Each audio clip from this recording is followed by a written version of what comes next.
नमस्कार, जय हिंद साथियों। मैं आशीष रांगे आपके अपने YouTube channel new commando defence academy Jaipur में स्वागत करता हूं। दोस्तों, आज की इस वीडियो में हम हरियाणा के नक्शे को समझने की कोशिश करेंगे। जी हाँ, जय हरियाणा। जैसा कि आपको पता है कि हम अलग अलग राज्यों के नक्शों को समझने की कोशिश कर रहे हैं, तो आज नंबर लगा है हरियाणा का। आज की इस वीडियो में हम जानेंगे कि हरियाणा में कितने ज़िले हैं और कितने प्रशासनिक संभाग है, और साथ ही हरियाणा के बारे में कुछ एक ज़रूरी जानकारी जिसके बारे में सवाल पूछ लिया जाता है। तो हम ज़्यादा देर न करते हुए शुरू करते हैं।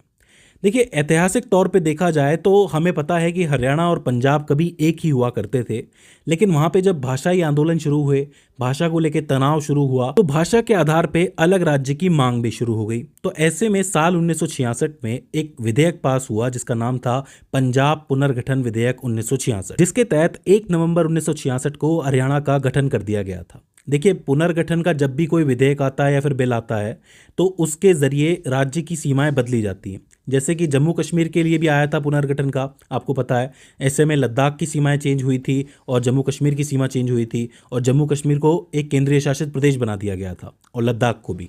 इसी तरीके से 1966 में यहाँ पे भाषा के आधार पर पुनर्गठन हुआ था। अब समय के साथ इस जगह पे बहुत सारे बदलाव देखे गए थे, लेकिन अगर हम वर्तमान की बात करें तो वर्तमान में हरियाणा में कुल 6 प्रशासनिक संभाग हैं, जिसमें हैं अंबाला, करनाल, हिसार, रोहतक, गुरुग्राम और फरीदाबाद। इन 6 डिविजन्स को 22 जिलों के अंदर बांटा गया है, और उन 22 जिलों के नाम ही हमें याद रखने हैं। लेकिन उससे पहले मैं आपको एक चीज़ बता दूं कि हरियाणा की जो राजधानी है वो चंडीगढ़ है, जो कि हरियाणा में नहीं गिनी जाती है। जी हाँ, आपको पता होगा कि जब पंजाब और हरियाणा अलग अलग हुए तो दोनों ने ही चंडीगढ़ को राजधानी के रूप में मांगा था। इसलिए चंडीगढ़ दोनों का पार्ट है, लेकिन दोनों का पार्ट नहीं भी है, क्योंकि चंडीगढ़ को बना दिया गया था केंद्रीय शासित प्रदेश। अब हम एक एक करके हर एक संभाग के जिलों को देख लेते हैं, जिससे कि हमें जिले याद हो जाएं। सबसे पहले हम बात करते हैं अंबाला की। अंबाला का हिस्सा जो है सबसे ऊपर आता है। यहाँ पे एक है पंचकुला, एक है अंबाला, एक है यमुनानगर और एक है कुरुक्षेत्र। 4 जिले हैं कुल। पंचकुला, अंबाला, यमुनानगर, कुरुक्षेत्र याद रह जाएंगे, कोई दिक्कत नहीं है, क्योंकि ये बड़े फेमस नाम है। इसके बाद अगला डिवीजन जो है वो है करनाल डिवीजन। करनाल डिवीजन को हम कल्पना चावला जी के नाम से याद रख सकते हैं, क्योंकि करनाल की ही थी वो। लेकिन करनाल डिवीजन का मतलब करनाल डिस्ट्रिक्ट नहीं हो गया, इसमें करनाल एक डिस्ट्रिक्ट है यहाँ पे लिखा हुआ है, और एक कैथल डिस्ट्रिक्ट है, और एक पानीपत है।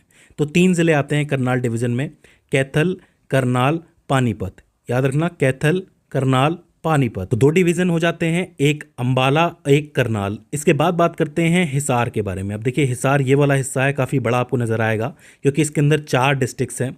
एक है आपका सिरसा, जो सबसे पश्चिम में है। इसके बाद है फतेहाबाद। फतेहाबाद के पास है हिसार, और उसके पास है जिंद। 4 याद रखने हैं, सिरसा, फतेहाबाद, हिसार और जिंद। ये हो जाते हैं आपके हिसार डिवीजन के अंदर। इसके बाद आता है आपका रोहतक डिवीजन। इसके अंदर सबसे ज़्यादा जिले हैं, 5 जिले हैं। एक है भिवानी, एक है रोहतक, एक है सोनीपत।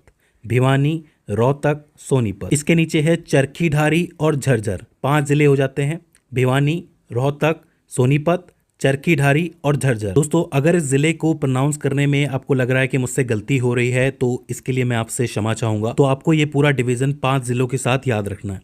इसके बाद आपका एक और डिवीजन आता है, जो है गुरुग्राम डिवीजन, जो पहले गुड़गांव के नाम से मशहूर था, लेकिन गुरुग्राम इसका नाम हो गया, आपको पता है। गुरुग्राम में 3 जिले आते हैं, महेंद्रगढ़, रेवाड़ी और गुरुग्राम। मैं आपको बता दूं कि आर्थिक और तकनीकी रूप से देखा जाए तो गुरुग्राम का महत्व हरियाणा में सबसे ज़्यादा है, क्योंकि ये इस ज़िले के अंदर काफ़ी सारे टेक्नोलॉजी के काम होते हैं, और आर्थिक रूप से ये जो ज़िला है काफ़ी आगे है। तो हरियाणा की दृष्टि से काफ़ी महत्वपूर्ण हो जाता है गुरुग्राम, तो इसको ज़रूर याद रखना।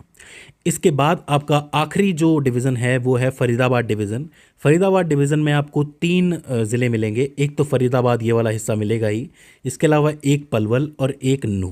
अब देखो, यहाँ पे एक कन्फ्यूज़न है, कई लोगों को कन्फ्यूज़न होता है कि नूह है उस जगह पे मेवात होना चाहिए। देखिए, 2016 में मेवात का नाम बदल के नूह कर दिया गया था। इससे पहले 2005 में इसका नाम मेवात हुआ था, मतलब वापस बदला गया था। उसका भी एक कारण है, अगर आप सांस्कृतिक रूप से देखोगे तो मेवात एक ना सांस्कृतिक क्षेत्र है, और मेवात का जो टोटल एरिया है वो हरियाणा के अलावा राजस्थान और उत्तर प्रदेश में भी फैला हुआ था। इसी वजह से किसी एक टुकड़े को मेवात कहना सही नहीं होगा, इसीलिए इस जगह को नूह नाम दिया गया था। तो आपको नू याद रखना है, नू और मेवात में कंफ्यूज नहीं होना है। तो इस तरीके से आपके 6 के 6 डिवीज़न हो जाते हैं, अंबाला, करनाल, हिसार, रोहतक, गुरुग्राम और फरीदाबाद। आई होप आपको याद हुए होंगे, क्योंकि इसको याद रखना बहुत मुश्किल नहीं है। ये नाम आसानी से ज़बान पे चढ़ जाते हैं और याद भी हो जाते हैं। तो दोस्तों, मुझे उम्मीद है कि ये वीडियो आपके लिए हेल्पफुल साबित रही होगी। अगर इसके बाद भी इसके अंदर आपको कोई क्वेरी आती है, कोई दिक्कत आती है, तो आप हमें कमेंट सेक्शन के अंदर बता सकते हैं। तो दोस्तों, आज की इस वीडियो के अंदर बस इतना ही।